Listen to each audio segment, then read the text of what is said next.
When a company decides to skeletonize a watch, often they just take away some elements of the dial so you can see into the movement. When they go a step further, they take away some of the bridge work in a movement so you can see the gearing in it. But when a company does it right, they go from the ground up so that you can see as much of the movement as possible. And even then, it can be a shiny mess. But when it's done right and you get to see how every bit of the mechanics is working, that's when a skeletonized watch is really special. And this Maurice Lacroix Label Noir does it right. So let's get into it.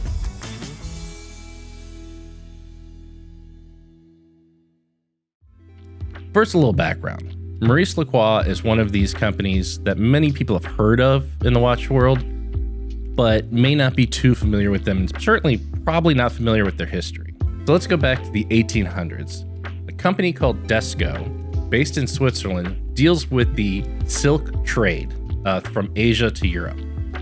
They actually became a huge player in this trade, and with those connections, they also started to help other companies trade their goods across Asian markets and European markets, specifically watch brands like Jaeger-LeCoultre or Audemars Piguet.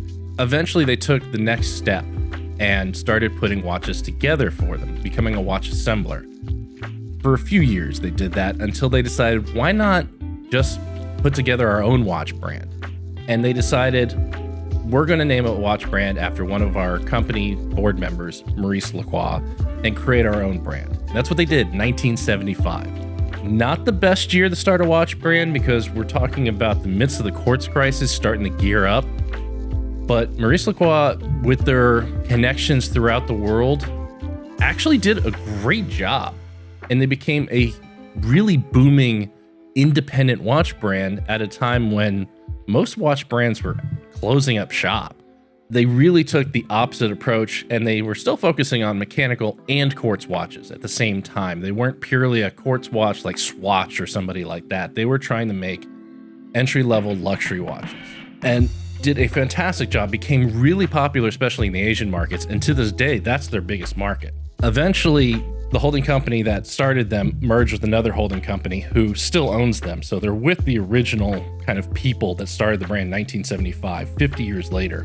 So Maurice Lacroix is actually an independent watch brand, been around for 50 years, owned by the same people.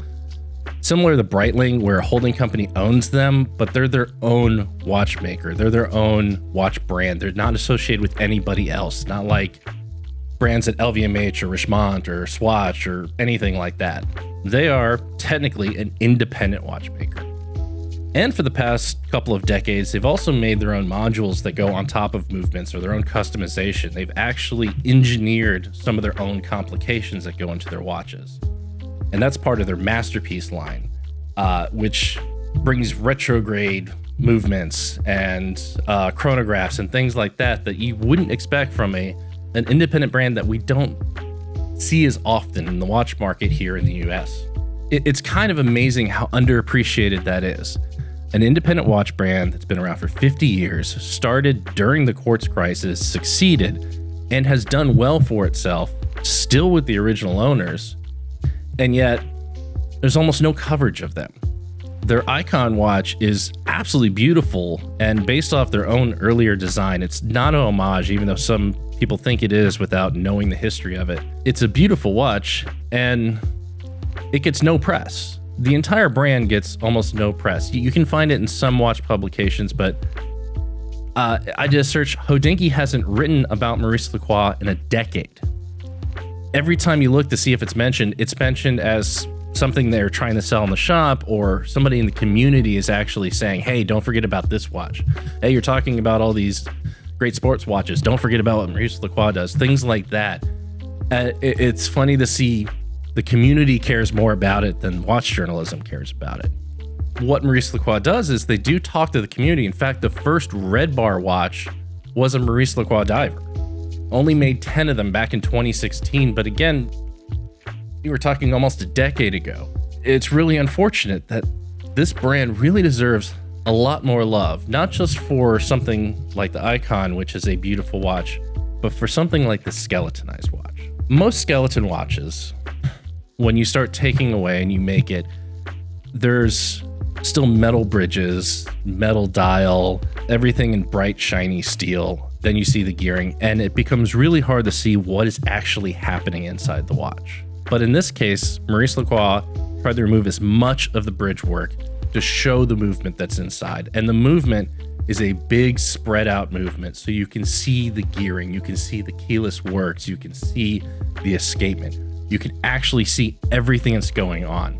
The closest thing I can imagine is what Cartier does in their skeletonized movements, but this one is actually more spread out, so you can see everything going on, which is the point of a skeletonized watch.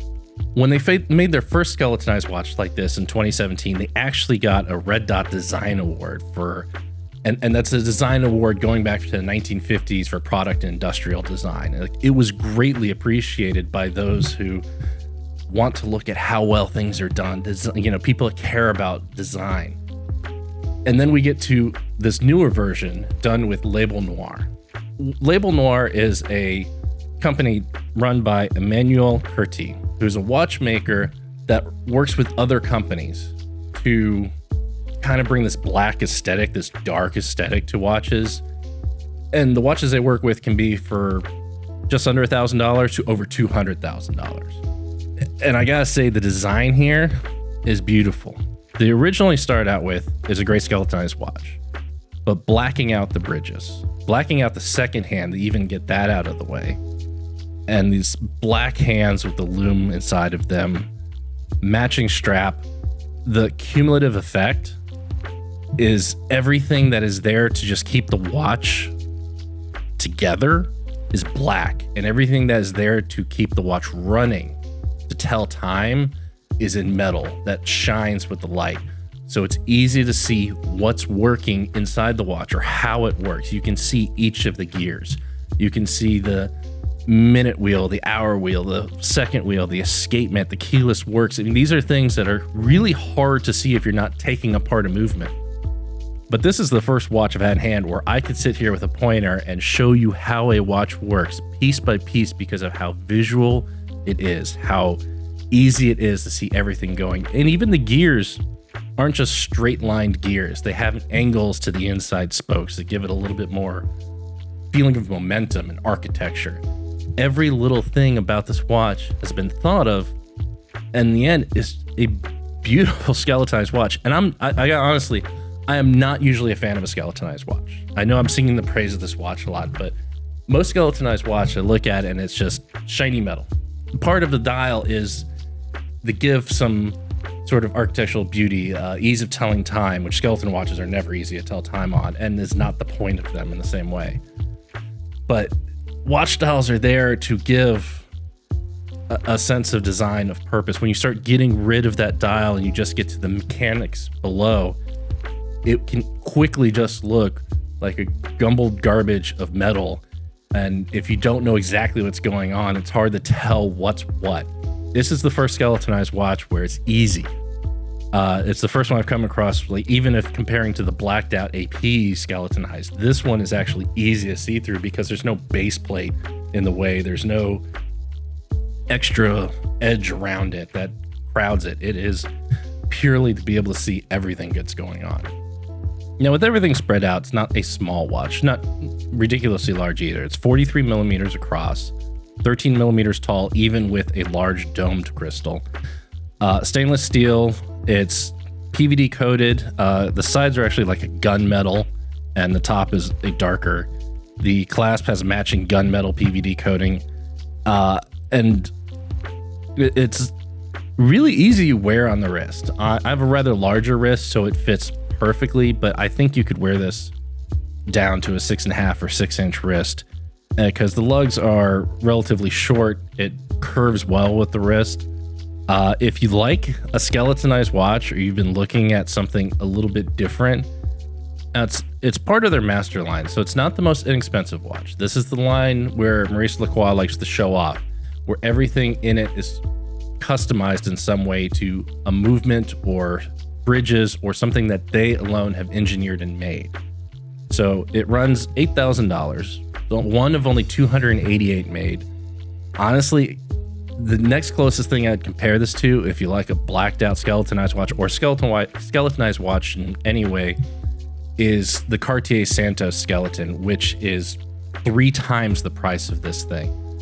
When you start comparing it to that, and the movement isn't any that different or that better, and honestly, the finishing in that Cartier and the movement is very machine finish and kind of disappointed for the price range.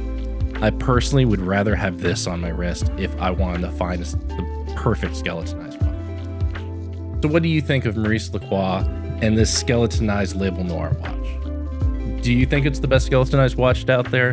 Do you have one that you prefer instead of this? Let me know in the comments, and thank you for watching.